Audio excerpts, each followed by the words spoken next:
नमस्कार मेरे प्यारे साथियों, मैं आप सभी का स्वागत करता हूं आपके अपने YouTube channel SSC solutions with अनुज।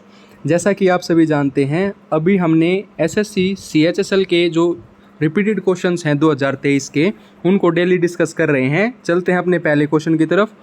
देखो पहला क्वेश्चन क्या है। पहला क्वेश्चन कहता है पंडित शिव कुमार शर्मा। जो पंडित शिव कुमार शर्मा हैं is remembered for his mastery in playing. अगर मैं बात करूँ पंडित शिव कुमार शर्मा की, तो वो किस उसको बजाने में महारत रखते हैं, तो वो रखते हैं आपके संतूर को। किसको? संतूर को। हमने याद रखना है पंडित शिव कुमार शर्मा से हो जाएगा संतूर। अगर तबला की बात करूँ तो जाकिर हुसैन। जो इम्पोर्टेंट होते हैं तबला में वो कौन है? जाकिर हुसैन। ठीक है, उसके बाद देख लेते हैं इन सभी के बारे में। सबसे पहले आता है हमारा तबला। तबला वादक कौन है? जाकिर हुसैन, किशन महाराज, गुदई महाराज। ठीक है, उसके बाद अगर सरोद की बात करें तो उस्ताद अमजद अली खान, अकबर अली खान। अगर हम बात करें सितार की, रविशंकर, विलायत खान, उमाशंकर शर्मा। और संतूर की अगर मैं बात करूं तो शिव कुमार शर्मा, वर्षा अग्रवाल और तरुण भट्टाचार्य। ठीक है, ये सभी आपने याद रखने हैं जो कि पेपर में बार बार पूछे जाते हैं। उसके बाद आता है question number second. Question number second कहता है women SGH members appointed as a banking agent is called. Banking agent के रूप में नियुक्त की गई महिला एसएचजी सदस्य को क्या कहा जाता है? तो क्या कहा जाता है? उनको बैंक सखी के नाम से बोला जाता है, बैंक सखी कहा जाता है। उसके बाद है क्वेश्चन नंबर 3। अगर मैं बात करूं क्वेश्चन नंबर 3 की, तो सूरजकुंड क्राफ्ट मेला जो है वो किस राज्य में मनाया जाता है? अगर हम बात करें हरियाणा की, तो हरियाणा में सूरजकुंड क्राफ्ट मेला मनाया जाता है। ये आपका बहुत ही इंपॉर्टेंट क्वेश्चन है। ठीक है, उसके बाद आता है हमारा अगला क्वेश्चन, इसी के बारे में देख लेते हैं। देखो सूरजकुंड क्राफ्ट मेला अभी मैंने बताया हरियाणा का। उसके बाद अगर हम देखें गुजरात की, तो गुजरात में क्या होता है? माधवपुरा मेला, श्यामलाल जी उत्सव, पतंग उत्सव जिसको हम काइट फेस्टिवल भी कहते हैं। इंपॉर्टेंट है काइट फेस्टिवल, उत्सव रन उत्सव, पैराग्लाइडिंग और मोडेरा उत्सव जिसको मोदेरा डांस फेस्टिवल भी कहते हैं। ठीक है, मोदेरा। देखो इसका इंपॉर्टेंट जो है गुजरात का वो याद रखना आपने। एक तो मोदेरा डांस फेस्टिवल, ठीक है, मोदेरा डांस फेस्टिवल, एक काइट फेस्टिवल और एक रैन कच्छ फेस्टिवल होता है, रैन कच्छ फेस्टिवल। ये तीनों आपने याद रखने हैं। उसके बाद हरियाणा की बात करूं तो गुगा नवमी, गुगा पीर, गुगा नुआमी फेस्टिवल, गगनौर, सूरजकुंड क्राफ्ट मेला और पिंजौर और हेरिटेज, ये आपने याद रखने हैं।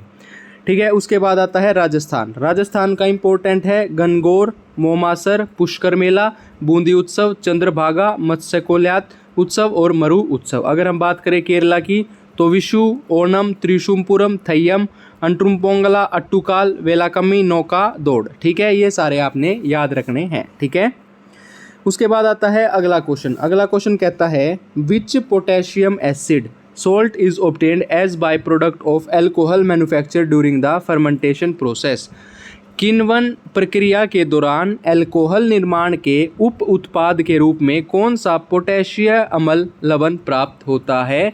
तो कौन सा होता है? वो होता है पोटेशियम नाइट्रेट। वो होता है हमारा पोटेशियम बाइट्रेट। ठीक है, ऑप्शन नंबर बी हमारा सही उत्तर हो जाएगा।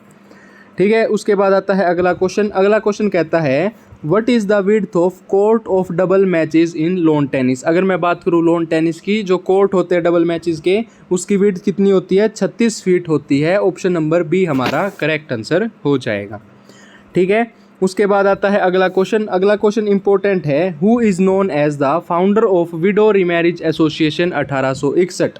विधवा पुनर्विवाह संघ 1861 के संस्थापक के रूप में किसे जाना जाता है? तो ये जाना जाता है एमजी रानाडे को, महादेव गोविंद रानाडे। ठीक है, एमजी रानाडे कौन थे? पॉलिटिकल गुरु थे। पॉलिटिकल गुरु किसके थे? महात्मा गांधी के।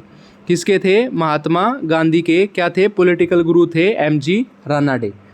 ठीक है, उसके बाद देख लेते हैं एमजी रानाडे, महादेव गोविंद रानाडे, पुनर्सार्वजनिक सभा के संस्थापक 1870, दक्कन एजुकेशन सोसाइटी 1884 और एक पुस्तक लिखी थी एसे ऑन इंडियन इकोनॉमी। कौन सी पुस्तक लिखी थी? Essay on Indian economy.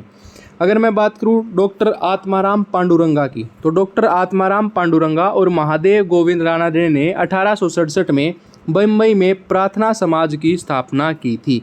कब गई थी? 1867 में बम्बई में प्रार्थना समाज की। द्वारकानाथ टैगोर 1838 में लैंड होल्डर सोसाइटी की स्थापना की। इनकी पत्रिका थी तत्वबोधिनी। राजा राम मोहन रॉय सभी जानते हैं, ब्रह्म समाज की स्थापना की थी इन्होंने 1828 में। 1825 में वेदांत कॉलेज की स्थापना की थी और 1829 में बेंटिक के द्वारा जो सती प्रथा का प्रतिबंध करने का वो किया गया था। ठीक है, उसके बाद आता है अगला क्वेश्चन। अगला क्वेश्चन कहता है Panchpatmali deposits in Koraput district are the deposit of which of the following minerals. तो ये किसका है? बॉक्साइट का। ऑप्शन नंबर डी आपका सही उत्तर हो जाएगा। ठीक है, उसके बाद इसके बारे में देख लेते हैं। जो कोरापुट जिले में पंचपटमाली भंडार है वो कहाँ पे है? उड़ीसा में है। बॉक्साइट के लिए एशिया की सबसे बड़ी खादान कहाँ पे है? यही है पंचपटमली। बॉक्साइट का सबसे ज़्यादा उत्पादन कहाँ पे होता है? ये भी हमारा उड़ीसा में ही होता है। ठीक है, उसके बाद देख लेते हैं तांबा। तांबा मतलब मानव द्वारा सबसे पहले प्रयोग की जाने वाली धातु कौन सी थी? तांबा थी। सबसे ज़्यादा उत्पादन मध्य प्रदेश में, उसके बाद राजस्थान में। सबसे ज़्यादा भंडार कहाँ पे हैं? राजस्थान में है। अगर मैं बात करूँ लौह असक की, तो भारत का लौह असक उत्पादन में विश्व का चौथा स्थान है, 4th पोजीशन पे है। पहले पे चाइना, फिर ऑस्ट्रेलिया, फिर ब्राज़ील, फिर इंडिया। भारत में सबसे ज़्यादा उत्पादन कहाँ होता है? उड़ीसा में होता है। जो कर्नाटका का कुंद्रेमुख है, छत्तीसगढ़ का कौन सा है? बैडाडीला है, और उड़ीसा का क्योंझर, इन सभी में होता है। उसके बाद देख लेते हैं which state in India has the highest number of aluminium smelting plants. देखो अभी बात हुई थी बॉक्साइट की। बॉक्साइट क्या है? एक आयरन ओर है, किसका? एल्यूमिनियम का। जब बॉक्साइट सबसे ज़्यादा उड़ीसा में है तो एल्यूमिनियम भी कहाँ पे होगा? उड़ीसा में। ये आपने याद रखना है। ठीक है, उसके बाद आता है अगला क्वेश्चन। अगला क्वेश्चन कहता है which of the following articles of Indian constitution prohibits forced labour and prevent exploitation. ठीक है, तो सभी को पता है आर्टिकल 23। आर्टिकल 20 का भी पता है, 19 का freedom of speech and expression. इनके बारे में बता देता हूँ एक बार। देखो अनुच्छेद 20, जो अनुच्छेद 20 है, अपराध के लिए दोषसिद्ध के संबंध में संरक्षण। एक गलती की एक ही सज़ा हो गई, बार बार कोई सज़ा नहीं होगी।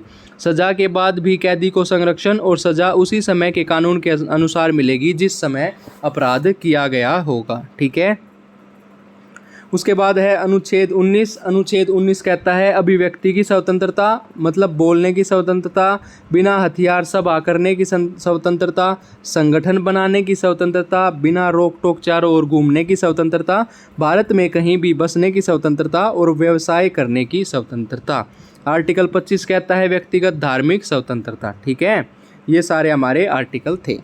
उसके बाद है which of the following government schemes provide skill development training to youth in India. अगर मैं बात करूं फॉलोइंग गवर्नमेंट स्किल्स की, तो प्रधानमंत्री कौशल विकास योजना इसका सही उत्तर हो जाएगा, ऑप्शन नंबर बी। ठीक है, उसके बाद देख लेते हैं।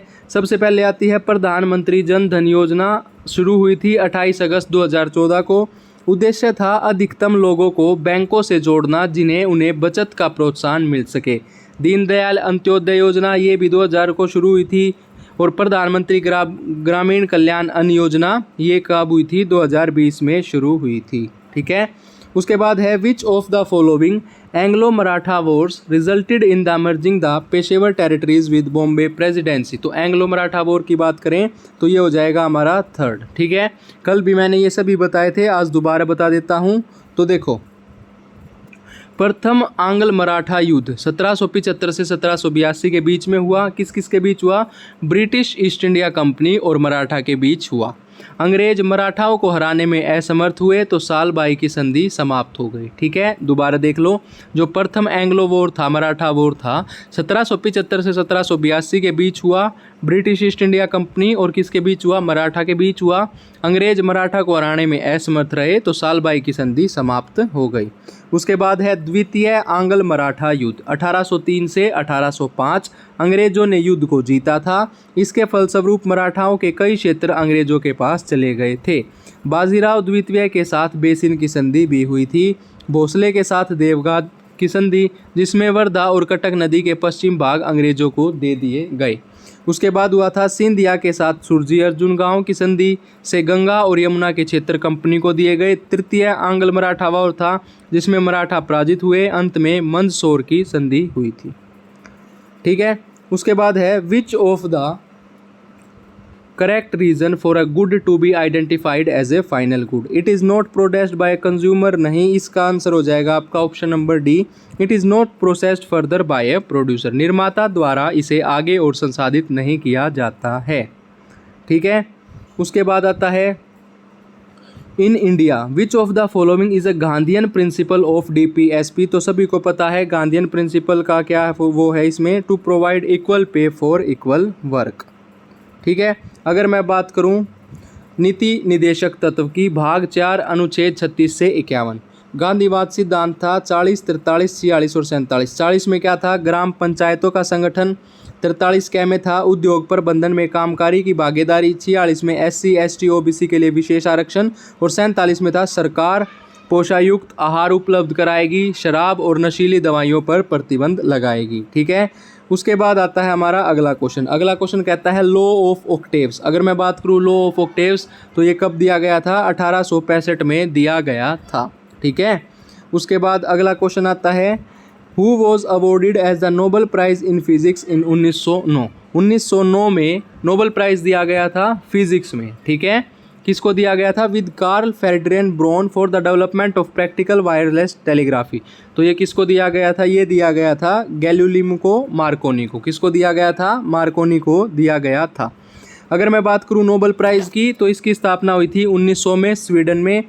एल्फ्रेड नोबेल की स्मृति, डायनामाइट के आविष्कारक के पुरस्कार 6 क्षेत्रों में दिया जाता है, भौतिक विज्ञान, रासायनिक विज्ञान, मेडिसिन या फिजियोलॉजी, साहित्य, शांति या अर्थशास्त्र। 1968 में अर्थशास्त्र को शामिल किया गया था।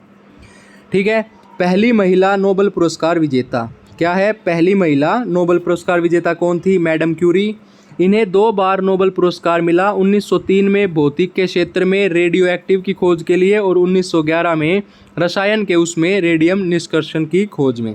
प्रथम भारतीय नोबेल पुरस्कार विजेता रविंद्रनाथ टैगोर गीतांजलि के लिए मिला 1913 में। अंतिम भारतीय नोबेल पुरस्कार विजेता अभिजीत बैनर्जी अर्थशास्त्र में 2019 में। यह पुरस्कार हर साल 10 दिसंबर को दिया जाता है। उसके बाद आता है अगला क्वेश्चन। अगला क्वेश्चन कहता है इन 1956 में which of the following awards did Rukmini Devi Arundale, जो कि क्या है भारतनाट्यम डांसर हैं।